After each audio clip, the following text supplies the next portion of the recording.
Yesterday we seen the historic liftoff of SpaceX. It brought 2 astronauts into space, the first time that the United States has launched astronauts into space in 9 years. It was an amazing takeoff. It got delayed a couple of days. At about 15 minutes, I believe it was Wednesday, the takeoff got delayed. So we had to wait until Saturday, and it went off great. It was a lot of fun to watch, history in the making. I read an interesting note that President Trump was just the 3rd president to witness a rocket launch with astronauts on it in person. He joins Richard Nixon and Bill Clinton, an interesting trio there to have the historic moment. But did you watch SpaceX, Rob? And it was the first time that a private company has launched a rocket with astronauts into space. Yep. They teamed with NASA. It was fantastic. What did you think? Yeah, I thought it was phenomenal, and I think this is America at its best.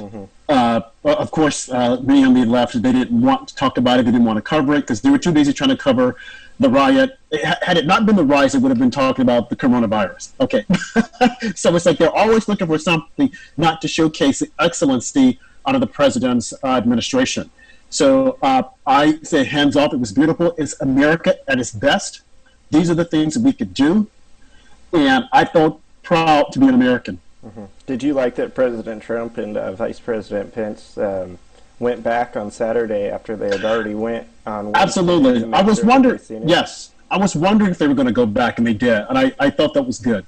I thought it was good, because that, when it didn't take place on Friday, I'm like, oh no, you know, and I'm sure that, of course, a lot of people thought, well, we don't want him there, but when they showed up again, they came back. I thought that was just phenomenal. So again, America at its best. Absolutely. It's definitely something that we needed to see after months of the coronavirus and then what else is going on TV. It's almost a shame what's going on TV, because it took away a lot of the media attention that the space shuttles, which is something phenomenal and a sign of American greatness, it was taken away from by this horrific situation going on. Prayers to all astronauts up there in space, and we look forward to what they come up with when they land back here on Earth. Just 2 weeks ago, we seen that horrific video of the black man in the nursing home beating up the elderly white man. That was just an awful situation. And then this week, I can't tell you how many videos we've seen of just groups of black men just mobbing white guys. I mean, I don't know if you've seen the video in Dallas, Texas last night of the white guy that supposedly had the sword defending his shop. And it was a group of about 10 to 12 thugs just beat the hell out of the guy, and he was just completely knocked out, bleeding all over the place. Just terrible to see. An obvious hate crime, if you ask me. And then today I seen an older white lady knocked off a bike, and some older white guy went to help her out, and he had a hockey stick on him, and started swinging it at rioters, and then they all attacked him. About 10 rioters attacked him. It's another hate crime. So we're seeing a rise in hate crimes now. The hate is just all over the place with this. This is solving nothing. It's just making things worse. Have you seen the double standard with the mobbings and the? Absolutely, I saw the video of the nursing home. The nursing home video, and I saw the video of the guy who was trying to protect his shop, and he was descended upon, and just like you said, the hell was beaten out of him. There are good blacks, there are bad blacks. There are good whites, there are bad whites. There are good cops, there are bad cops. And what we have to realize is that we can't continue to support the people who are bad. We can't do it. We're seeing the bad of every race come out. Absolutely, the bad of every race. And for people who want to say, oh, well, that's okay, we're going to give it a pass. No, you can't give it a pass. You have to call it out when you see it. Because when you give it a pass, it festers. And that's what fake news CNN like to do. They like to see this bad stuff, and they're like, oh, well, we're not going to say anything about it. No, you have to call it out. Call it for what it is. And people have to just get prepared and just say, hey, this person was wrong. I go back to Michael Brown. Okay, now I know that happened some years ago under the Obama administration. Michael Brown was a bad guy, okay? He was a big kid who was caught attacking a store owner. He went on the outside. He tried to attack the police. Now, of course, this fake news came out that he said, "Oh, hands up, don't shoot." Well, we happen to know that that didn't happen. It was all fabricated. And I say this to say this: he was a bad guy. We have to call it out. Now, it's unfortunate that his own actions caused his demise, not the police. Because once the Justice Department looked at it, they said this police acted lawfully. He did nothing wrong. This kid charged him, and he can defend himself. And that's what happened. So again, you have people, both sides, that are bad, but you cannot defend the bad and try to turn it into a situation that get people all riled up that they want to go in and destroy their communities. You got the people and the guys in a nursing home. Nursing homes are breeding grounds for crime. What happened should not have happened. But of course, people won't try to sweep it up under the rug and say, "Oh, well, that's just a small percentage." No, it isn't. If you're going to be mad over the lady in Central Park who was saying that the black guy was causing her and her dog harm, and clearly she was a disturbed woman, clearly she shouldn't have done it. I mean, that was... I saw that, I'm thinking, are you serious? The fact that mainstream media made a bigger deal out of that story than the nursing home story just blows your mind. Well, because it shows that they have a narrative. They only want to showcase certain things, because if they can showcase that to them, well, we can link this back to the president. And we can say, well, he says the same thing. But it's like, wait a minute. But you're forgetting that under Barack Obama, look at the police officers who were killed. Look at the blacks who were killed under Barack Obama. And I keep telling people, he had 2 black attorney generals. Not 1, but 2. That's important. Go look at the record. When you have 2 attorney generals that are black, you would think they would have said, let's change the laws, let's look at the laws. But they didn't. They were too busy trying to hobnob with Bill Clinton. They were too busy trying to make certain that Hillary Clinton wasn't going to jail. And I got to say this also. Van Jones said something. I don't always agree with Van Jones, who's an ultra-liberal, CNN commentator. But he said something that I think that is an eye-opener that people need to look at. He said that it's not the Ku Klux Klan or something of that degree that we have to worry about. He said it's the people who support Hillary Clinton that we have to worry about, because they're the Klansmen.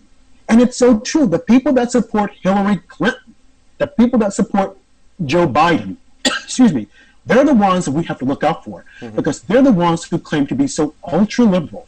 And we want to help you do this, we want to help you do that, but they will change on you within a drop of a dime. They're the ones who are instigators. They're the ones that we have to be careful of. So all you people who are sitting there, the Democrat Party, saying, oh, they're going to help me. No, they're not. You need to keep your eyes wide open. And I would encourage all of you to go look at Van Jones' statement, because it was so true to power. Right. It's the rich, white, liberal woman that actually looks down on the black community more than anybody. They look at them as lower class than them. And, yeah, not as equals. I mean, you can they get your vote. See they that get your by vote. the way they're speaking about the rioters and stuff, making all kinds of excuses for them. All that. It's like you don't make excuses for rioters and not at all. Looters not at all that. I want to dress it up. And again, you look at Joe Biden, but the comment that he made about, if you don't vote for me, you know, you're not black. I mean, for him to be so casually make that comment, it makes you wonder, Joe, what are you saying? So now he has to go out and be with the protesters. Well, I want him to go out and try to move barricades also. I want him to go out and get into the thick of it. Get into the thick of it. Because he's just pandering to black voters. He wants you to think that, oh, I'm on your side. But the moment he gets into office, he's going to put up more laws that's going to jail your fathers, your sons, your brothers. And he's going to build more jails for you, as opposed to like President Trump, who created the Second Chance Act to get blacks out of jail because he realized that some of them were in jail and they shouldn't be there. Like President Trump, who brought down the unemployment for blacks. Now, of course, the media, they're pushing this thing on now. Burn up all the communities because you'll never be able to build this back. That's what they're thinking. Now, I know some will say, oh, how do you know that? Look at the evidence. Why wouldn't they come out and say, don't burn up your community because it's going to be hard to rebuild? No one is saying that. Once it's all said and done, they're going to go, oh, look at the high unemployment numbers. I'm like, are you serious? We have high employment because we shut everything down because of the virus. It's like, come on. 316 Exposure on MagaMedia.org did a great video the other day about how these riots and the media's narrative on it is all trying to push back the inroads that President Trump made with the black community. I mean, Yes. we had record low black unemployment. We had the record high home ownership for blacks. And Yep. then you've got the Democrats make us shut down the entire economy for the coronavirus, or they act like we're just Right. morbid sickos for wanting to keep the country open and keep everybody working. I mean, this coronavirus just completely just killed so much momentum that President Trump had going. Yep. They're trying to erase all of that and make it seem like this President Trump's some monster racist president towards the blacks again. And it's just ridiculous. It is, because, like you said, before the virus, the economy was on fire. And for them now to constantly say, fake news CNN, oh, unemployment, there are 40 million people, I'm thinking, why don't you guys put it into context and say the reason why is because we had to shut down the economy. They won't say that the president rebuilt the economy that Barack Obama messed up. Oh, 40 million people are unemployed. I'm like, put it into context. Before the virus, this wouldn't have happened because a lot of these people would have been having to get their butts to work. Absolutely. Absolutely. Absolutely. MSNBC host of Morning Joe, Mika Brzezinski, went absolutely ballistic on Twitter, outraged at President Trump because he keeps bringing up the murder in Florida when Joe Scarborough was a congressman, and of his intern who, under mysterious circumstances, died, I believe, in his office. President Trump has been tweeting about it, and poking at Mika and Morning Joe. And Mika has just gone completely insane. She tweeted the same video 46 times in one day, completely spamming the app. She's demanded that Jack Dorsey bans President Trump. I mean, she is just a complete psycho, and she is not doing herself any favors with how she looks. I've gotten a pretty good laugh out of it. What have you thought of Mika, Rob? Well, you know, for one, I'm surprised that she and Joe got married. I didn't think he was going to put a ring on it, but I guess he finally decided to. But again, there are other things to talk about other than Mika going berserker. It's like, Mika, give it a break.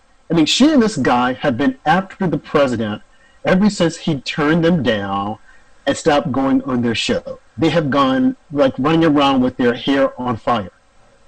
And for her to want Jack to ban the president, considering all the infractions that she and Joe and a lot of the others on the left have committed, it's like, it's laughable. It is completely laughable. Try reporting the news, okay?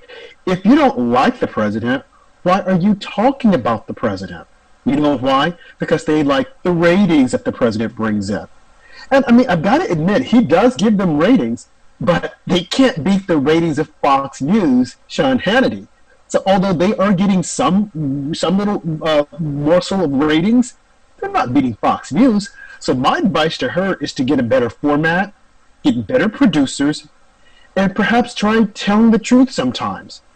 Because although your viewers like you guys coming out with all these lies, there are other viewers that are called independent that sit there and they shake their heads. And they see that the fix is in. So Mika, whatever you want to call yourself, you and Joe, get it together. He put a ring on it. Go away. Your entire show, just go away, folks. Go away. Yeah, it's really kind of sick. Today she tweeted over and over again the New York Times list of the 100,000 victims that have died from coronavirus. And it's almost like the list is like a badge of honor because she gets to blame it on President Trump. She's just tweeting it over and over again like she's happy about it. It's just... Well, she has nothing... Right, she has nothing better to do. And I spoke with a gentleman tonight in Las Vegas. His name is Gary Stanger. And he was talking about all these people that are dying that the media keeps talking about. And, I mean, the New York Times, they probably felt they did some, like, big honor by, we're going to list all the names. What about the people who die from the flu every year? What about the people who die from a heart attack? Why don't we look into that? Why aren't we looking at people who die from and I tell you, there are a lot of folks. More people die of heart attack a year than they do of the China virus, COVID-19, Wuhan virus. And why do they die of heart attack? Because of underlying conditions called obesity, diabetes. Why isn't anyone looking at that? Why now do we want to showcase the people who died of the coronavirus? Granted, any death is sad. And I'm not trying to be, cavalier. I know Joe Biden would know a lot about being cavalier right about now, but I'm not trying to be cavalier, but I am trying to put all of this into perspective. What it is that the media feels as though, hey, this is our opportunity to just like really give it to Trump so that he can't be elected president. But it's really sad because I'm sure that there are families that are out there saying, what about my loved one who died of a heart attack? What about my loved one who died of cancer?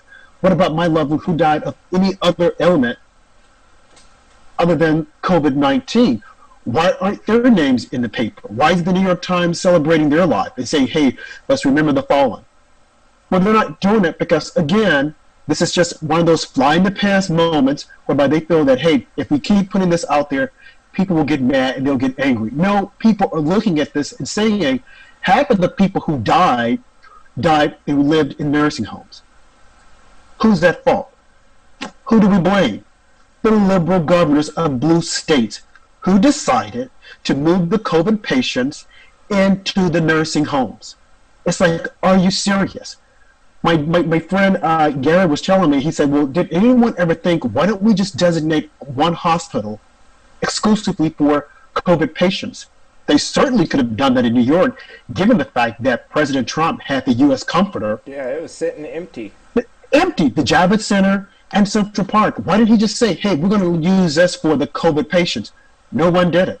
So I say to my friend Gary in Las Vegas, yeah, that was a good idea, but why is it that we simple people have to think of this and the people that we've elected never thought of it? Well, they didn't think of it because, again, they're busy trying to take down President Trump because of their own incompetence, because they could not win an election back in 2016.